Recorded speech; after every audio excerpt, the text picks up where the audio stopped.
तो hello and नमस्कार, स्वागत है आप सभी का हमारे special series current affairs daily में। मैं हूं अर्चित श्रीवास्तव और आप सभी का स्वागत करता हूं परीक्षा मंथन की ऑनलाइन एकेडमी से। चलिए, आज है हमारे वीकेंड क्लासेस यानी कि रिवीजन की क्लासेस और जून महीने के जितने इंपॉर्टेंट क्वेश्चंस हैं उन सभी को इस हफ्ते की सारे क्वेश्चंस को हम लोग डील करेंगे। सिंपल सा बस क्लास करना है आपको और मैक्सिमम से मैक्सिमम क्वेश्चंस के आंसर करना है। क्वेश्चन है वो फर्स्ट आपके सामने।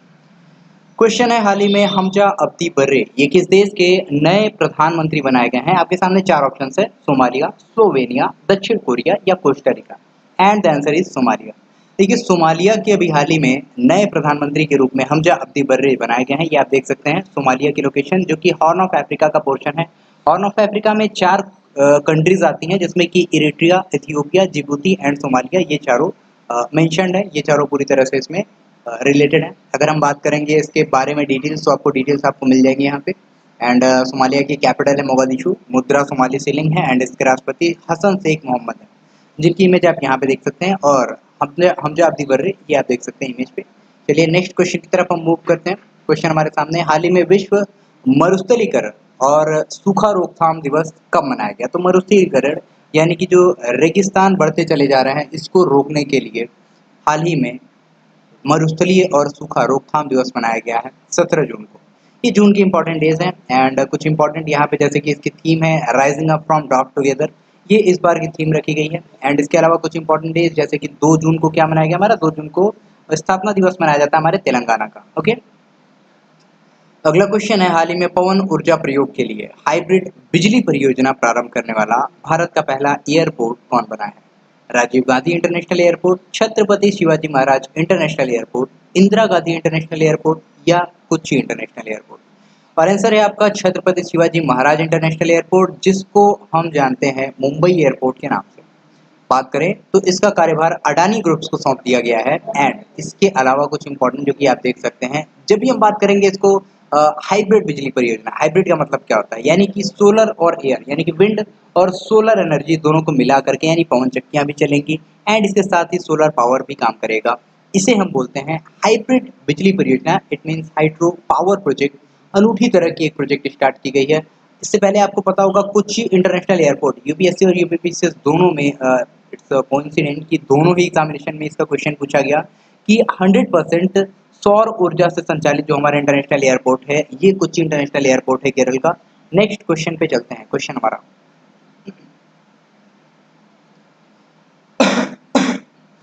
हाल ही में भारत का पहला डिस्प्ले मैन्युफैक्चरिंग प्लांट कहाँ स्थापित किया गया है? तो डिस्प्लेज जो कि भारत में नहीं बनाए जाते थे, अब भारत में भी इसकी एक मैन्युफैक्चरिंग प्लांट लगा दी गई है। तेलंगाना में इसको स्टैब्लिश किया गया है, यानी कि जो हमारे मोबाइल, टैबलेट्स, लैपटॉप्स, इन सारी चीज़ों के, यानी टीवीज वगैरह के जो डिस्प्ले होंगे, ये सभी डिस्प्ले अब तेलंगाना में बनाए जाएंगे, जो कि राजेश एक्सपोर्ट्स नाम की एक व्यावसायिक कंपनी है, जो कि कर्नाटका की कंपनी है, उनके द्वारा इन्वेस्टमेंट यहाँ पे की गई है।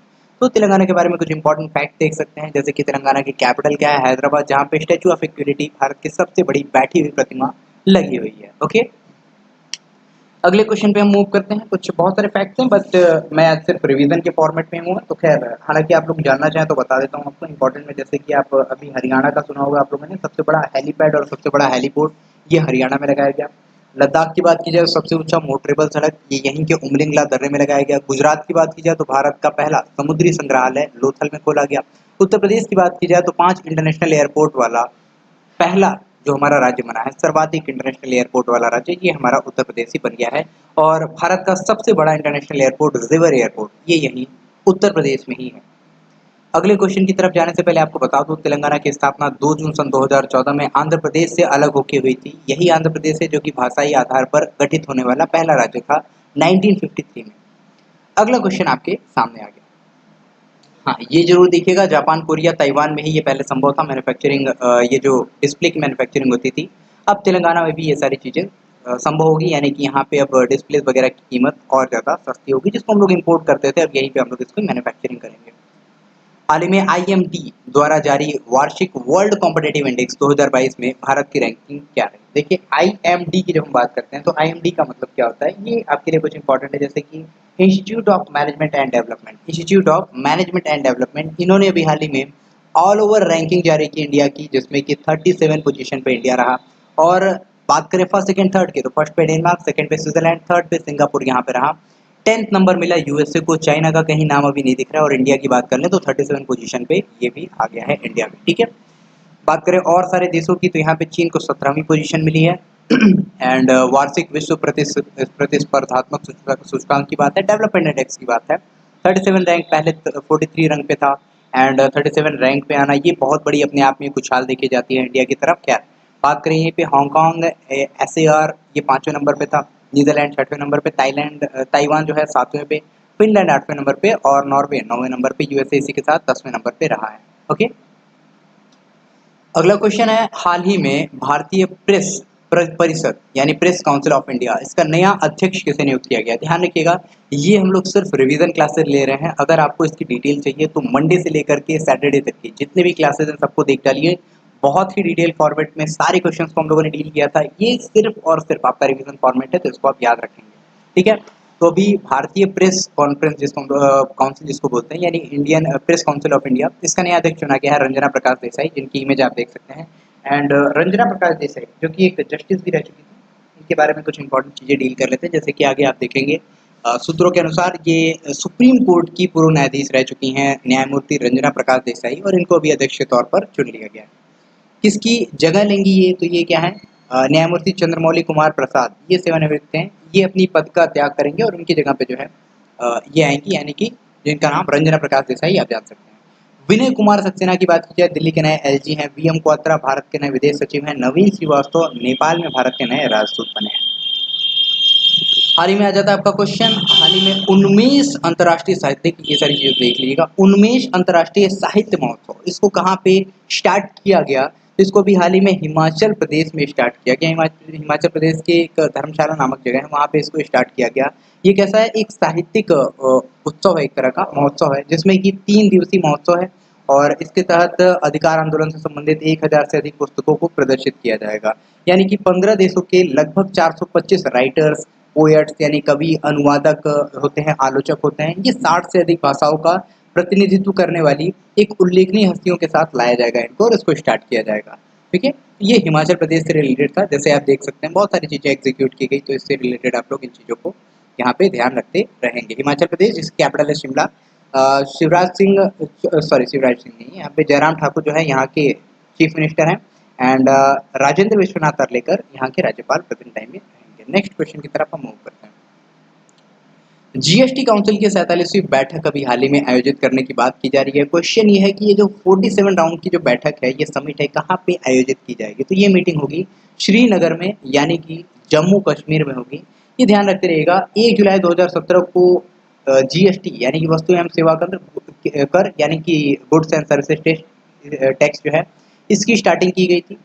परिषद की जो 14वीं बैठक थी, 14 बैठक 18 और 19 मई को श्रीनगर शहर में आयोजित की गई थी। पहली बार जब ये गठित की गई थी उस समय की बात है, ठीक है। लेकिन उसके बाद दूसरी बार ये हो रहा है ऐसा, जो कि श्रीनगर में ऐसी बैठक फिर से आयोजित की जा रही है। यानी कि कश्मीर को थोड़ा सा आगे बताया जा रहा है, दिखाया जा रहा है, जहाँ पे हमेशा ये थ्रेट रहता था कि कोई अटैक हो जाएगा, आतंकवादी अटैक वगैरह, ये सारी चीज़ों को थोड़ा सा और ज़्यादा लिबरल करने के लिए ये सारी चीज़ें की जा रही हैं। हालांकि अभी ये भी घोषणा की गई है कि G20 का 2023 में समिट जो होगा, उनमें से कुछ समिट्स को जम्मू कश्मीर में भी एग्जीक्यूट किया जाएगा, ताकि दुनिया भर के लोग आकर के देख सकें कि यहाँ पे जहाँ पे हमेशा आतंकवाद का डर लोगों को सताता था, वो कितना ज़्यादा सिक्योर्ड एरिया अब प्रेजेंट टाइम में भारत का बन चुका है। खैर, जीएसटी के बारे में हम लोग पढ़ चुके थे पहले ही। 101st अमेंडमेंट हुआ था, 101वां संशोधन, और इसके तहत आर्टिकल 246A, आर्टिकल 269A और आर्टिकल 279A इसको सामने लेकर के आया गया था।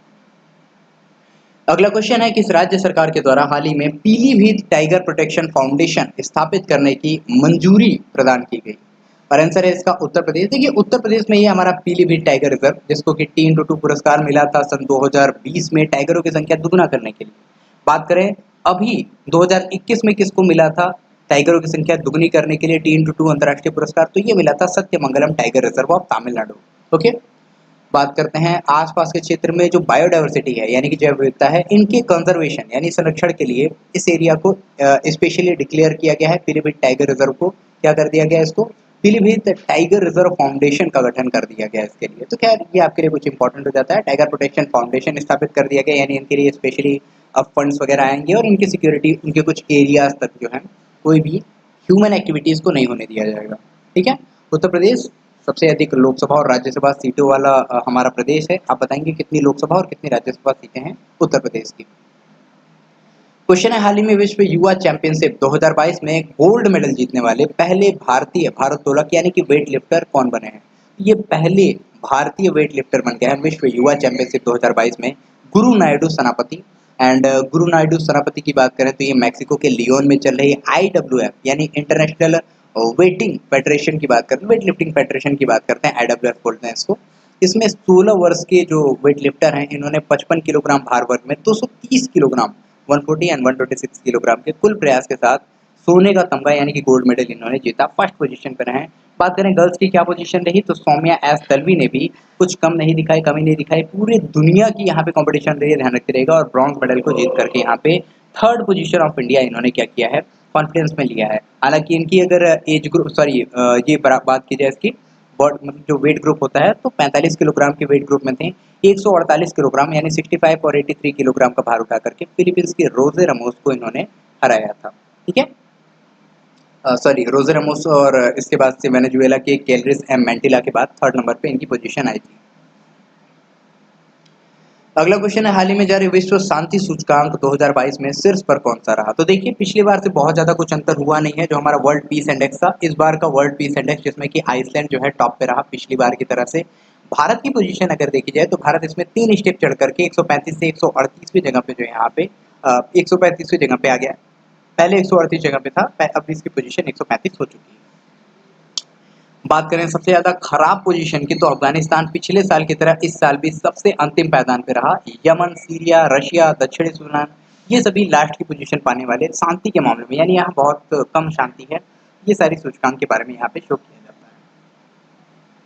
ओके, अगले क्वेश्चन की तरफ मूव करते हैं। हाल ही में कौन सा देश नाटो यानी नॉर्थ अटलांटिक ट्रीटी ऑर्गेनाइजेशन सम्मेलन में भाग लेने वाला पहला देश होगा?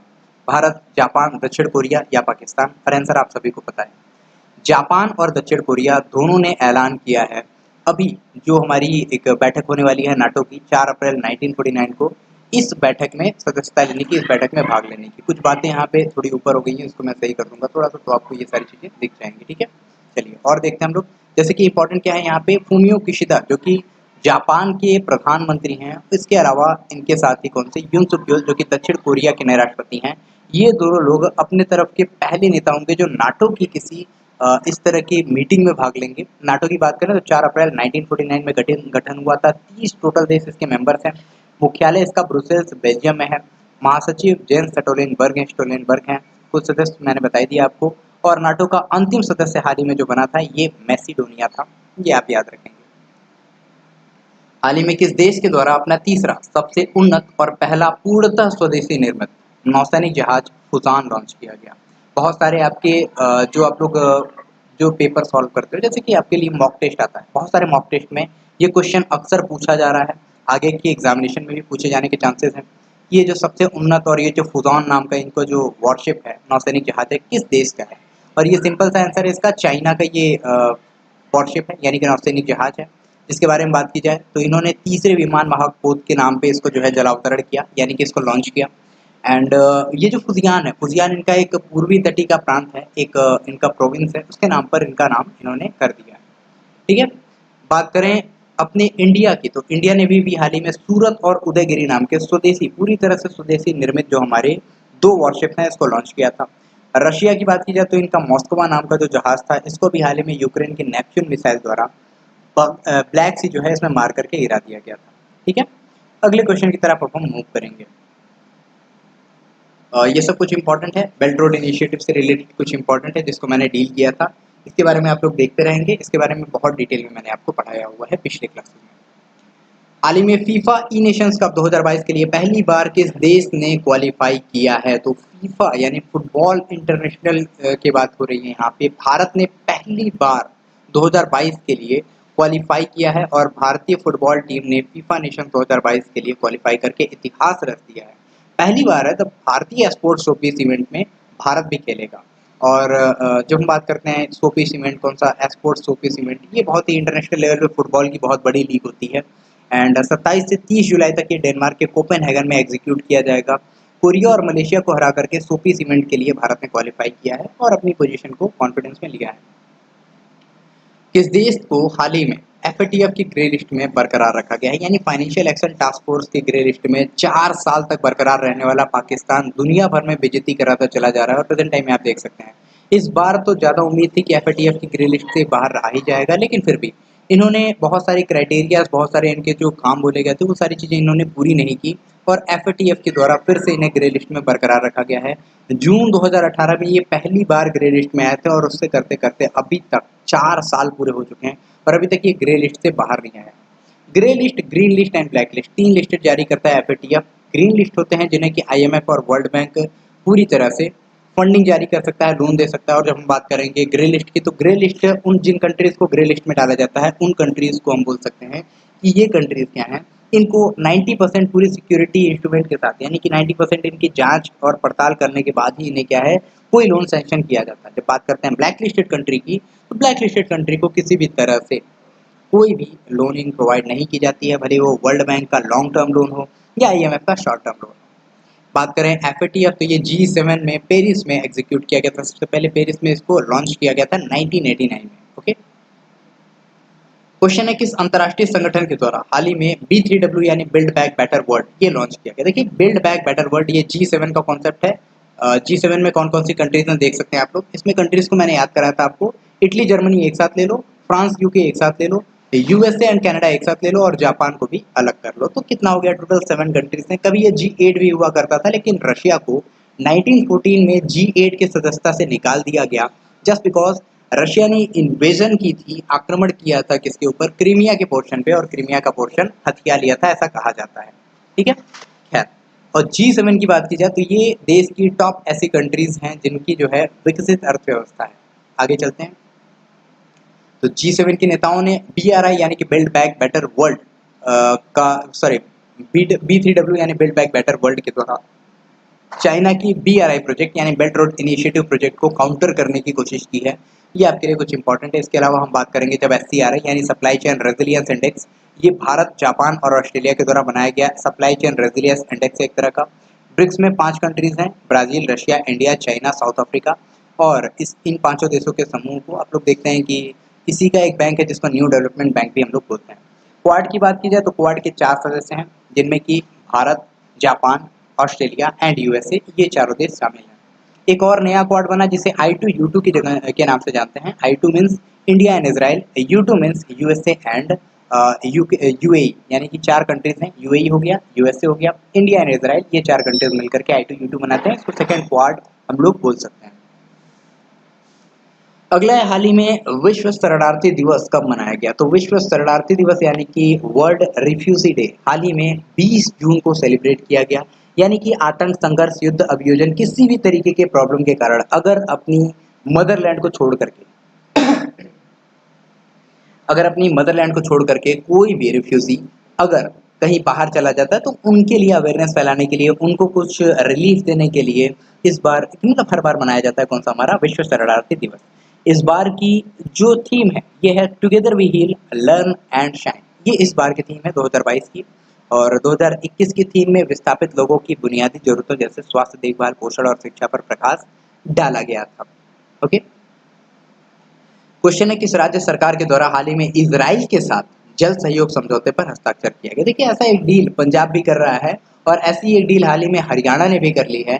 क्या करने के लिए, इजराइल से एक ऐसी टेक्निक सीखने की ताकि कम से कम जल में हम लोग क्या कर सकें, कम से कम जल में हम लोग ज़्यादा से ज़्यादा हम लोग यूज़ कर सकें, यूटिलाइजेशन कर सकें। क्योंकि आप लोग देख सकते हैं कि कुछ ऐसे एरियाज हैं जहाँ पे पानी यानी कि जल जो है, जल बहुत ही ज़्यादा ग्राउंड लेवल वाटर जो है बहुत ज़्यादा डाउन चला जा रहा है। तो खैर, ये हमारी इंडिया में हरियाणा की पोजीशन, ठीक है, हरियाणा जिसकी कैपिटल चंडीगढ़ है, और ये पोजीशन है हमारी इजराइल की जिसकी कैपिटल जेरूशलम है, जो कि मेडिटेरियन सी से सीमा साझा करता है। आपके लिए एक इंपॉर्टेंट क्वेश्चन है, आप मतलब क्वेश्चन क्या है, मतलब सिंपल सा आपके लिए एक फैक्ट है। SYL नाम का सिद्धू मूसेवाला का एक गाना भी आया है हाल ही में, जिसको आप लोग देख सकते हैं। इसमें क्या, सिंधु और यमुना, सिंध और सतलज और यमुना नदियों को लिंक करने के लिए SYL प्रोजेक्ट जो था, सतलज यमुना लिंक प्रोजेक्ट इंदिरा गांधी के टाइम में एग्जीक्यूट किया गया था। मतलब इसकी स्टार्टिंग की गई थी 92 किलोमीटर तक। पंजाब में भी क्या किया गया था, इस पे नहर बनाने की स्टार्टिंग की गई थी, बट ये कैनाल पूरा हो नहीं पाया।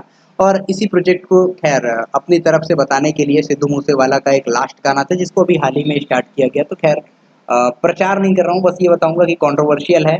पंजाब की स्टेट ने भी इस पे स्टेटमेंट दी, जस्ट बिकॉज ये बहुत ही ज़्यादा कंट्रोवर्शियल स्टेटमेंट है। और इस बार के मतलब इसके गाने पे तो खैर रोक नहीं लगाया गया, लेकिन फिर भी ये कहा गया है कि इसको बहुत ज़्यादा सीरियसली लेने की ज़रूरत नहीं है, क्योंकि ये पंजाब की इंटरनल गवर्नमेंट को किसी भी तरीके से हिला सकता है। क्योंकि इस गाने में भी बहुत तरीके से दिखाया गया कि पंजाब का अलग मैप बन जा रहा है उसमें, एंड पानी को हरियाणा की तरफ छोड़ने की बातें की जा रही हैं, बहुत सारी चीज़ें। खैर हिमाचल प्रदेश को भी पंजाब का हिस्सा उसमें दिखाया जा रहा है पहले की तरह से, जैसे पहले हिमाचल प्रदेश और हरियाणा पंजाब का पार्ट हुआ करता था। ओके, अगले क्वेश्चन की तरफ हम मूव करते हैं। क्वेश्चन के जाने से पहले आप लोग ये सारी चीजें देख लेंगे जो इंपॉर्टेंट है। क्वेश्चन है किस राज्य के धोलेरा में एक नए ग्रीनफील्ड हवाई अड्डे के निर्माण को मंजूरी प्रदान की गई। तो अभी हाल ही में गुजरात के धोलेरा में, यानी अहमदाबाद के पास एक धोलेरा पड़ता है, यहाँ पे एक नया ग्रीनफील्ड एयरपोर्ट बनाने की घोषणा की गई है। कैबिनेट ने इसकी मंजूरी दे दी है, जो कि गुजरात की कैबिनेट है, ध्यान रखते रहेंगे। गुजरात में एक आपके लिए इंपॉर्टेंट है क्या, भूपेश भाई पटेल, ये आप ध्यान रखेंगे। गुजरात का क्या प्रेजेंट टाइम में जो हमारे राज्यपाल हैं आचार्य देवव्रत हैं, और आचार्य देवव्रत से ही मैंने आपको याद कराया था नीमाबेन आचार्य, जो कि गुजरात की पहली विधानसभा स्पीकर महिला बनी है। ओके, एक और आपके लिए कुछ इंपॉर्टेंट चीज़ों में ये आ जाएगा कि गुजरात का जो अहमदाबाद है, यहाँ पे सबसे बड़ा क्रिकेट स्टेडियम, दुनिया का सबसे बड़ा cricket stadium Narendra Modi stadium, ये यहीं पे सिचुएटेड है। बात करें नर्मदा जिले के केवड़िया की, तो केवड़िया रेलवे स्टेशन का नाम एकता नगर स्टेशन कर दिया गया है, और इसी केवड़िया के पंचमूली झील के पास हमारे वल्लभ भाई पटेल की दुनिया की सबसे ऊंची प्रतिमा, सबसे लंबी प्रतिमा बनाई गई है। अगले क्वेश्चन की तरफ हम मूव करते हैं। उससे पहले देखिएगा 1305 करोड़ रुपए की लागत से इसको बनाया गया है एयरपोर्ट को, जो कि अहमदाबाद के लिए एक ऑप्शनल एयरपोर्ट के रूप में होगा, और कार्गो के लिहाज से भी बड़े हब के रूप में इसको डेवलप किया जाएगा। अगला है कर्नाटका में लोकायुक्त के रूप में, एम्बर्ट्समेंट इसको एक्चुअली बोलते हैं, एम्बर्ट्समेंट इसको बोलते हैं। इसके लिए लोकायुक्त के रूप में किसे नियुक्त किया गया? देखिए, एक लोकपाल होता है सेंट्रल लेवल पे, और स्टेट लेवल पे हमारा लोकायुक्त होता है। BS पाटिल को हाल ही में कर्नाटका के नए लोकायुक्त के रूप में नियुक्त किया गया। बात करें PC घोष की, ये सारे नाम हम अभी डील करेंगे, पहले देख लेते हैं। बात करेंगे हम पहले कर्नाटका की, तो भीमन राव गौड़ा संगनगौड़ा पाटिल, ये BS पाटिल का पूरा नाम है। एंड मुख्यमंत्री बसवराज बोम्मई और विपक्ष के नेता सिद्धारमैया, एंड विधायक कुछ है, मतलब मंत्री और विधायक, ये सभी लोग पूरी तरह से यहाँ पे उपस्थित रहे। न्यायमूर्ति पाटिल को बधाई दिया इन्होंने लोकायुक्त के पद पे इनको कार्य करने के लिए, बाकी सारी चीजें की गई। खैर ये आपसे क्वेश्चन पूछ सकता है कि जो लोकायुक्त है इनको शपथ कौन दिलाता है? तो लोकायुक्त को शपथ दिलाते हैं हमारे जो भी, अगर लोकायुक्त जिस भी स्टेट का है उस स्टेट के राज्यपाल। ओके, अगले क्वेश्चन की तरफ हम मूव करने से पहले एक देख लेते हैं। PC घोष की बात की जाए तो ये भारत के पहले लोकायुक्त है। PK मोहंती की बात की जाए तो ये प्रेजेंट टाइम में भारत के ये लोकपाल थे, पहले लोकपाल, और प्रेजेंट टाइम में PK मोहंती प्रेजेंट में भारत क्या है, लोकपाल है। लोकपाल से सेंट्रल लेवल पे होता है, ध्यान रखते रहेंगे।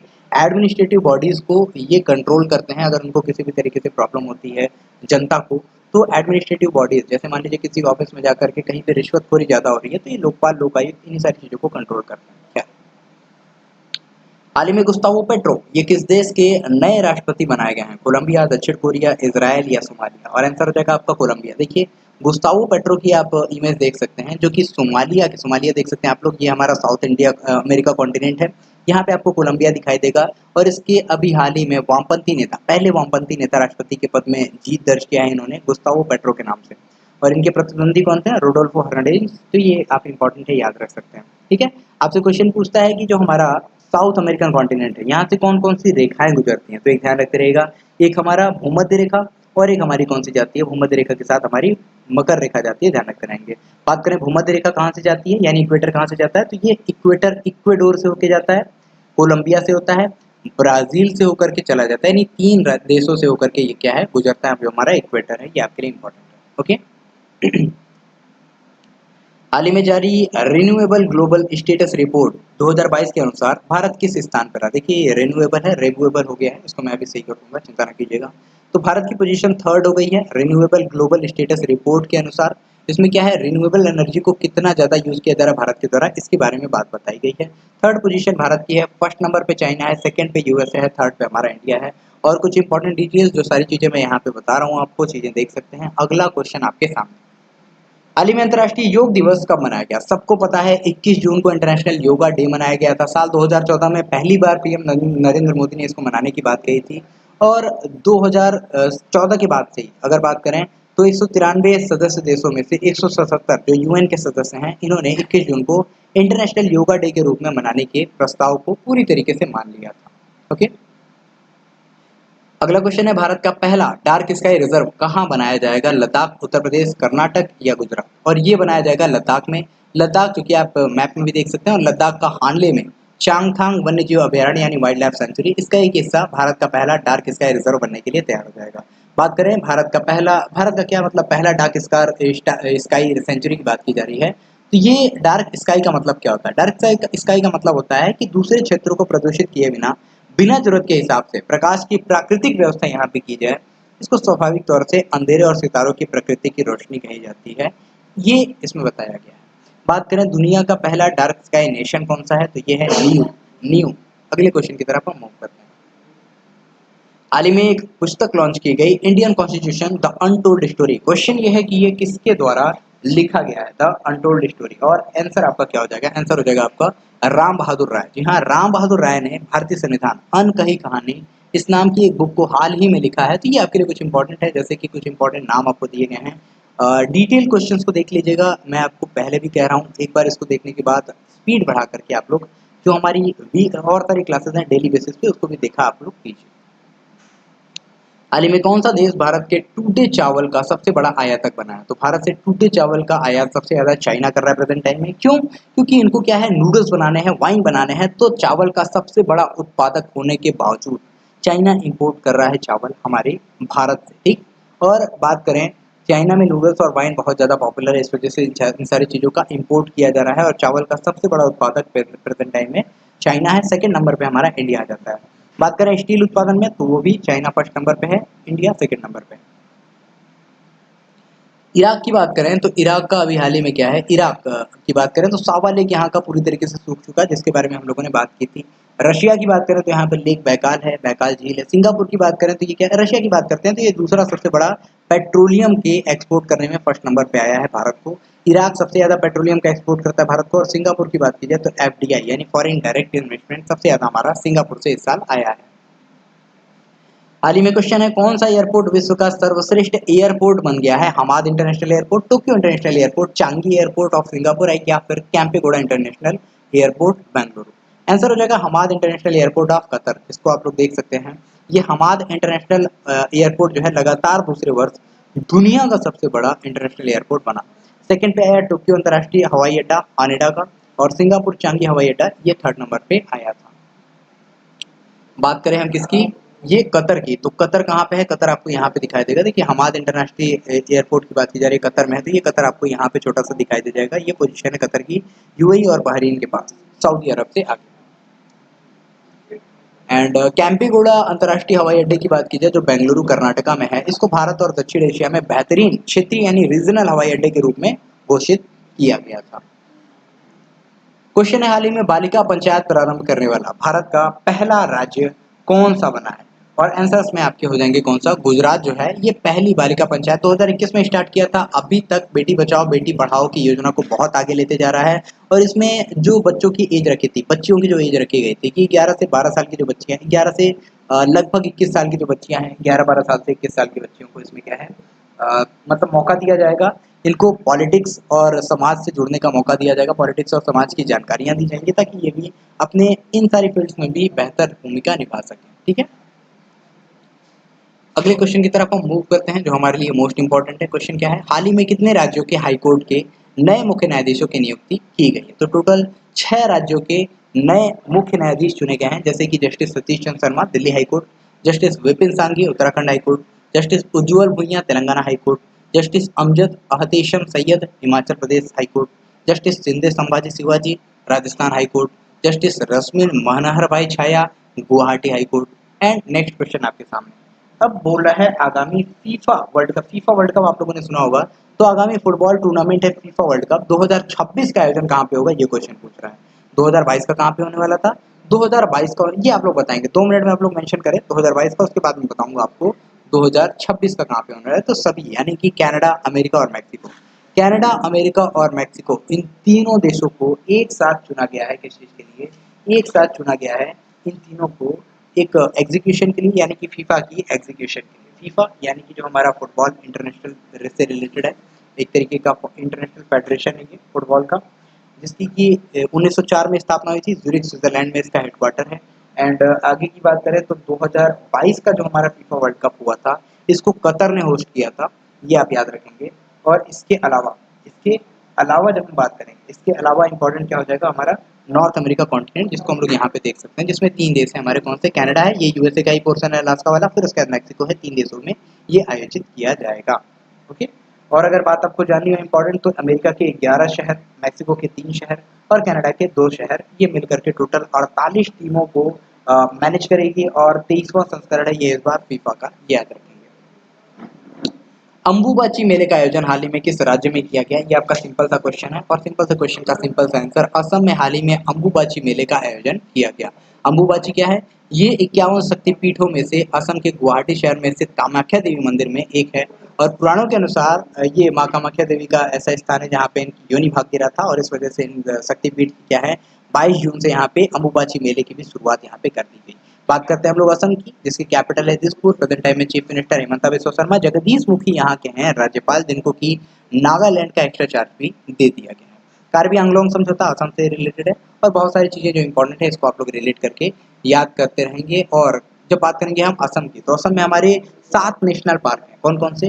काजीरंगा, मानस, नामेरी, ओरंग, डिब्रू सैखोवा। इसके बाद 2 नए बने हैं हमारे, एक है हमारा रायमोना नेशनल पार्क, एक बन गया हमारा दिहिंग पटकाई नेशनल पार्क, यानी कि टोटल 7 नेशनल पार्क है हमारे असम राज्य की। अगले क्वेश्चन की तरफ जाने से पहले आप देख लीजिएगा, मेघालय में हाल ही में कुछ फेस्टिवल्स मनाए गए थे। उन फेस्टिवल्स को आप लोग बिल्कुल ना भूलें, जैसे कि मेघालय में क्या मनाया जाता है हमारा? मेघालय में चेरी ब्लॉसम फेस्टिवल मनाया जाता है। बात करें हम नागालैंड में, तो हॉर्नबिल फेस्टिवल। मणिपुर की बात करें तो मणिपुर में हमारा हाल ही में सिरुई लिली फेस्टिवल मनाया गया था। हाल ही में one nation one ration card योजना यानी कि स्कीम लागू करने वाला अंतिम राज्य कौन सा बना? अंतिम राज्य बना हमारा असम। देखिए, जिस तरीके से जब हमने जीएसटी बिल की बात की थी, और जीएसटी बिल सबसे पहले लागू किया गया था असम में, और सबसे आखिरी में जम्मू कश्मीर में लागू किया गया था, उसी तरीके से जब हम one nation one ration card की बात करेंगे, ये जो कि कामगार मजदूरों के लिए स्पेशली ऑर्गेनाइज किया गया, इसको स्टैब्लिश किया गया, इसका सबसे पहला जो एग्जीक्यूशन हुआ था ये छत्तीसगढ़ में हुआ था। एंड सबसे अंतिम, सॉरी छत्तीसगढ़ में बोलो, हाँ छत्तीस छत्तीस छत्तीस चंडीगढ़ में हुआ, सॉरी चंडीगढ़ में सबसे पहले स्टार्टिंग हुई थी। और सबसे आखिरी जो राज्य है ये हमारा असम बन गया है, इसको याद रख सकते हैं, ठीक है। और इसके अलावा कुछ इंपॉर्टेंट चीजें, इंपॉर्टेंट क्या है? 80 करोड़ लाभार्थियों को ये पूरी तरीके से कवर करेगा, और कम समय में तेजी से इसको लागू किया गया है अगस्त 2019 के साथ। बाकी सारी चीजें जो इंपॉर्टेंट थी सब कुछ हम लोग देख चुके हैं। मैप भी हम लोगों ने असम का देख लिया, तो अगले क्वेश्चन की तरफ हम मूव भी करते हैं। क्वेश्चन, किस देश ने हाल ही में श्रीलंका को $50 मिलियन की आर्थिक सहायता प्रदान की है? ये देश है हमारा ऑस्ट्रेलिया, जिसने $50 मिलियन की सहायता प्रदान की है। 2 कंसाइनमेंट में जाएगा, 2 पार्ट में जाएगा। 2.2 करोड़ रुपए इनकी फूड सिक्योरिटी के लिए, एंड 2.3 करोड़ रुपए बाकी के जो हैं ये इनके डेवलपमेंट में हेल्प के लिए ये दिया जाएगा। ये बोला गया आधिकारिक बयान, किसका बयान था ये आधिकारिक बयान था जो एक हाईली ऑफिशियल आए हुए थे ऑस्ट्रेलिया की तरफ से, यानी कि इनको आप ध्यान में रखते थे, जो इंपॉर्टेंट है, ठीक है। ऑस्ट्रेलिया के गृह मंत्री थे ये, क्लेयर ओनील, ठीक है।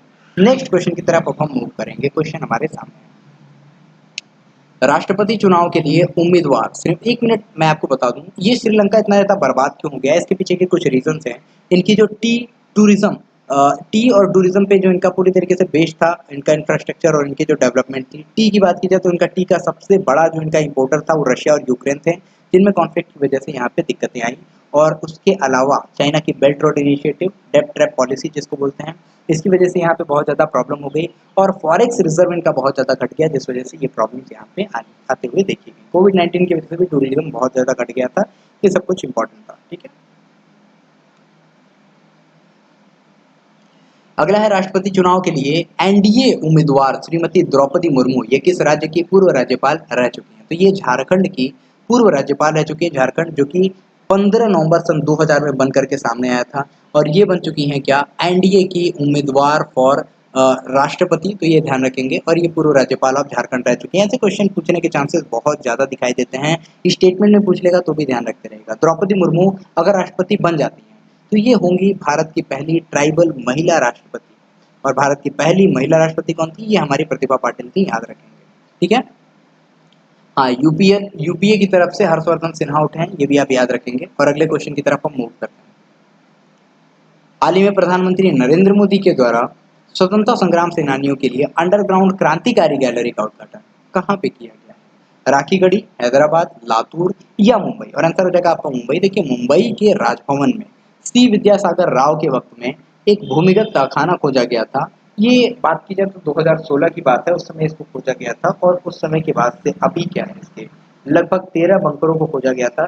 और अब जो है अगस्त 2016 के बाद से अभी जाकर के इसको पूरी तरीके से डेवलप किया गया। क्रांतिकारी गैलरी के नाम से इसको जाना गया ताकि क्रांतिकारियों को याद किया जा सके, क्योंकि ये जिस समय बना था उस समय फर्स्ट वर्ल्ड वॉर का टाइम था। तो ये क्या याद करने के लिए बनाया गया। मुंबई की बात करें तो आईआईटी बॉम्बे ने हाल ही में घोषणा की, ये क्या है, मुंबई प्रति वर्ष 2 मिलीमीटर पर ईयर के हिसाब से डूब रहा है। लातूर की बात की जाए तो स्टैचू ऑफ नॉलेज जो है ये हमारे लातूर में स्टैब्लिश किया गया। लातूर किस राज्य में पड़ता है ये आप लोग मेंशन करेंगे। हैदराबाद स्टैचू ऑफ इक्वालिटी के लिए फेमस है। राखीगढ़ी में 5000 वर्ष पुराना आभूषण बनाने का कारखाना हाल ही में खोजा गया। अगला क्वेश्चन है, किस देश की खूबसूरत झील को यूनेस्को के वो नेटवर्क ऑफ बायोस्फीयर रिजर्व में शामिल किया गया? तो ये हमारे मंगोलिया का खूबसूरत झील। मंगोलिया जो कि एक बफर स्टेट है रशिया और चाइना के बीच में, जहाँ की रेगिस्तान बहुत ज़्यादा पाए जाते हैं। कौन सा रेगिस्तान है जो मंगोलिया में पाया जाता है ये आप लोग मेंशन करेंगे। सिंपल सा क्वेश्चन है। और पिछले क्लासेस में मैंने आपसे पूछा था कि इराक का कौन सा लेक है जो यूनेस्को की नहीं, ये जो है हमारे रामसर स्थल में यानी कि वेटलैंड्स में शामिल है और पूरी तरीके से क्या हो चुका है, सूख चुका है। ये था हमारा सावा झील ऑफ इराक, इसको आप याद रख सकते हैं। ठीक है। अगले क्वेश्चन की तरफ हम मूव करने से पहले यूनेस्को का फुल फॉर्म जान लेते हैं, United Nation Educational Social and Cultural Organization. और मंगोलिया रिजर्व की बात की जाए तो ये पूरी तरह से क्या है, खूबसूरत झील। 70% दुनिया के मतलब मंगोलिया की बात की जाए तो मंगोलिया के ताजा पानी का 70% और दुनिया का 0.4% हिस्सा ये क्या रखती है, कंटेन करती है। तो ये इंपॉर्टेंट है पूरी तरह से, फ्रेश वाटर के लिए तो बहुत ज़्यादा कंटेन इंपॉर्टेंट है। एंड बायोस्फीयर रिजर्व की डेफिनेशन यहाँ पे दी गई है। यूनेस्को की स्थापना 16 नवंबर 1945, मुख्यालय पेरिस फ्रांस में, सदस्य 193 हैं, आखिरी सदस्य 193वां साउथ सूडान बना था। यूनेस्को के प्रमुख ऑड्रे अजोले प्रेजेंट टाइम है। विश्व की सबसे बड़ी ताजे पानी की मछली स्टिंगरे ये किस देश की मेकांग नदी में पाई गई हैं? तो ये कंबोडिया की मेकांग नदी में पाई गई हैं। फ्रेश वाटर की अब तक की पाई गई सबसे बड़ी मछली। आप बात करोगे ब्लू व्हेल वगैरह, ये सारी बहुत सारी बड़ी बड़ी मछलियाँ तो हैं, लेकिन ये सारी बड़ी मछलियाँ जो हैं ये सारी मछलियाँ समुद्र में पाई जाती हैं। खारे पानी की मछलियाँ अक्सर बड़ी होती हैं, लेकिन मीठे पानी की इतनी बड़ी मछली बहुत ही अजीब सा लगता है सुन करके। तो ये मेकांग रिवर में पाई गई है। बात करें मेकांग रिवर की, मैप में आप देख सकते हैं मेकांग रिवर पूरी तरीके से आ रही है। किन किन देशों से होकर के आती है? तो ये जो है यूनान प्रांत में, चीन के यूनान प्रांत से, म्यांमार, थाईलैंड, लाओस और कंबोडिया से होकर के बहती हुई जाती है। तो ये ध्यान रखेंगे। विश्व की तीसरी सबसे बड़ी नदी और प्रवाह और आयतन के दर पे ये क्या है, 10वीं सबसे बड़ी नदी मानी जाती है। लंबाई के अनुसार 13वीं सबसे बड़ी नदी। आपसे क्वेश्चन है, सबसे लंबी नदी कौन सी है दुनिया की, ये आप बताएंगे। नील रिवर है, ऑफकोर्स नील रिवर है, ध्यान रखते रहेंगे। किस कॉन्टिनेंट में है ये आप लोग मेंशन कर दीजिए। अगला क्वेश्चन है, हाल ही में फीका एफ आई सी ए का फुल फॉर्म हम लोग लिखेंगे। तो फीका की अभी हाल ही में देखिए क्या है, फीका यानी कि federation international of cricket association, इसकी पहली महिला अध्यक्ष कौन बनी है? तो लिसा स्टालेकर। ये ऑस्ट्रेलिया की पूर्व खिलाड़ी रह चुकी हैं, क्रिकेटर रह चुकी हैं और इनको अभी हाल ही में अंतर्राष्ट्रीय खिलाड़ी संघ federation of international cricket association यानी कि फीका की पहली महिला अध्यक्ष के रूप में नियुक्त किया गया है। नियुक्ति स्विट्जरलैंड के संगठन की कार्यकारी समिति की बैठक में की गई थी, जो कोविड महामारी की शुरुआत के बाद पहली एक पर्सनल मीटिंग बनाई गई थी। ये कहाँ से हैं? तो ये ऑस्ट्रेलिया से बिलोंग करती हैं, पूर्व क्रिकेटर हैं। तो ऑस्ट्रेलिया का मैप आप देखते रहेंगे। कैपिटल क्या है? कैनबरा। ये आप इंपॉर्टेंट है, जिसको ध्यान में रख सकते हैं। ठीक है। एक क्वेश्चन है आपका सिंपल सा, एक जो मैं आपसे क्वेश्चन पूछूंगा, ये जो हमारा ऑस्ट्रेलिया है और ये ऑस्ट्रेलिया और उसके बगल में ये जो हमारा दिखाई दे रहा है तस्मानिया, तस्मानिया और ऑस्ट्रेलिया के बीच में ये जो स्टेट है कौन सा स्टेट है ये आप लोग मेंशन करेंगे। अगले क्वेश्चन की तरफ हम मूव करते हैं। संयुक्त राष्ट्र में भारत के अगले स्थायी प्रतिनिधि कौन होंगे, ये क्वेश्चन है आपका। तो रुचिरा कंबोज ये स्थायी प्रतिनिधि होंगी। किसकी जगह लेंगे? टीएस तिरुमूर्ति की जगह लेंगी। रुचिरा कंबोज प्रेजेंट टाइम में कहाँ की राजदूत हैं? तो ये भूटान में प्रेजेंट टाइम में भारत की राजदूत हैं। पर ध्यान रख सकते हैं। इन्हीं के बाद आते हैं अजय माथुर, जिनको ISA का भी हाल ही में प्रयोग मतलब भारत के प्रतिनिधि के रूप में अजय माथुर हैं। और नवीन श्रीवास्तव की बात की जाए तो नेपाल में भारत के जो राजदूत हैं ये नवीन श्रीवास्तव प्रेजेंट टाइम में हाल ही में क्या है नियुक्त किए गए हैं। देख सकते हैं आप लोग, ये रुचिरा कंबोज UNO यानी कि यूनाइटेड नेशंस ऑर्गेनाइजेशन की स्थापना कब हुई थी? स्थापना हुई थी 24 अक्टूबर सन 1949। इस वजह से 24 अक्टूबर को UNO डे के रूप में मनाया जाता है। हेडक्वार्टर इसका कहाँ पे है? तो हेडक्वार्टर इसका न्यूयॉर्क में हो जाएगा, वही न्यूयॉर्क जहाँ पे बहुत सारे और हेडक्वार्टर है। यूनेस्को का भी हेडक्वार्टर आपका न्यूयॉर्क में ही है। बात करेंगे इसी के पास वाशिंगटन DC, जहाँ पे वर्ल्ड बैंक, IMF, नासा और माइक्रोसॉफ्ट का हेडक्वार्टर स्थित है। अगला क्वेश्चन हमारे सामने है, आखिरी क्वेश्चन है आज का। किस देश की लेखिका रुथ ओजेकी ने 2022 का विमेन प्राइज फॉर फिक्शन जीता है? तो विमेन प्राइज फॉर फिक्शन जीता है कनाडा की लेखिका है रुथ ओजेकी, जिनकी इमेज देख सकते हैं। इनकी एक बुक थी the book of form and emptiness और इसके लिए इनको ये पुरस्कार मिला है। इसी के साथ ध्यान रखते रहेगा, बुकर प्राइज जीतने वाली जो भारत की अभी हाल ही में बनी है गीतांजलि श्री, इनके टॉम ऑफ सैन नाम के उपन्यास को भी आप याद रख सकते हैं। ये कुछ इंपॉर्टेंट थे जिनको आप लोग ध्यान में रख सकते हैं। आज के लिए इतना ही था। वीकेंड की डेली सीरीज आप मतलब एक तरीके से वीकेंड की सीरीज अलग आती है आप लोगों की, तो वीकेंड की सीरीज को भी आप लोग जरूर मेंशन करें, अपने एक दोस्त तक जरूर पहुंचाएं, किसी एक को भी आप शेयर करें और लाइक जरूर कर देना यार। सेशन को लाइक आप लोग कभी कभी बहुत ज्यादा कर देते हो, कभी करते ही नहीं खैर, बट मैं चाहूंगा आप लोग लाइक करो। आज के लिए इतना रखते हैं। जय हिंद, भारत माता की जय, शुभकामनाएं आप सभी को और मेहनत लगातार कीजिए। बहुत जल्द फिर से मिलेंगे, तब तक के लिए जय हिंद।